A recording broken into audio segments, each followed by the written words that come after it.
নতুন নতুন ক্রিকেটার খুঁজে বের করতে বগুড়ায় ইয়াং টাইগার চ্যালেঞ্জ ট্রফি উদ্বোধন করা হয়েছে।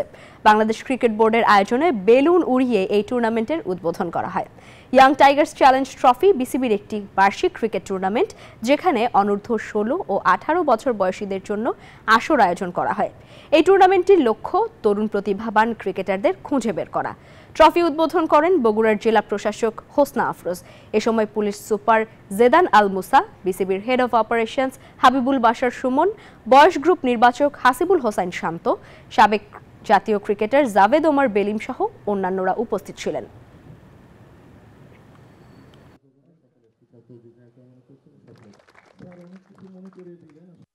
একটা নতুন ভিশন শুরু করেছি, ক্রিকেটটা কিভাবে আরো ঢাকার বাইরে ছড়ানো যায়, ঢাকার বাইরে ক্রিকেটটা কিভাবে আরো বেশি বেশি করা যায়। ডেফিনেটলি আমাদের এই টুর্নামেন্টটা একটা তো এজ গ্রুপের টুর্নামেন্ট হয় প্রতি বছর, যেটা সবসময় হয়ে আসছে, এখনো হবে। বাট এটা একটা বাড়তি টুর্নামেন্ট আমরা করছি ছেলেদের একটু বেশি সুযোগ দেওয়ার জন্য।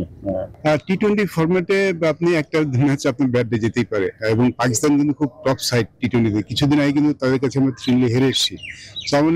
আমরা যে 2-1 জিতেছি, আমাদের সেদিকেই ফোকাস করা উচিত। তা আমরা নেগেটিভ দিকটা ফোকাস না করে, আমার কাছে যদি আপনি জিজ্ঞেস করতেন 2টি ম্যাচ জিতেছি, তাহলে আমার খুব ভালো লাগতো। আর হারা ম্যাচ, আমাদের কালকের দিনটা ভালো ছিল না, আমাদের ব্যাটিংটা আমরা ভালো করিনি, but it can happen. But খুব important, Bangladesh back to back 2টি টি-20 সিরিজ জিতেছে, এবং 2টি কিন্তু টপ টিম, শ্রীলঙ্কা এবং পাকিস্তান র্যাঙ্কিং কিন্তু আমাদের থেকে অনেক এগিয়ে। বান্ডেল থাকলে প্রতি সেনমানিতে টাকা বাঁচবে। বিকাশ সেনমানি বান্ডেল কিনে জিতুন প্রতি লেনদেনে।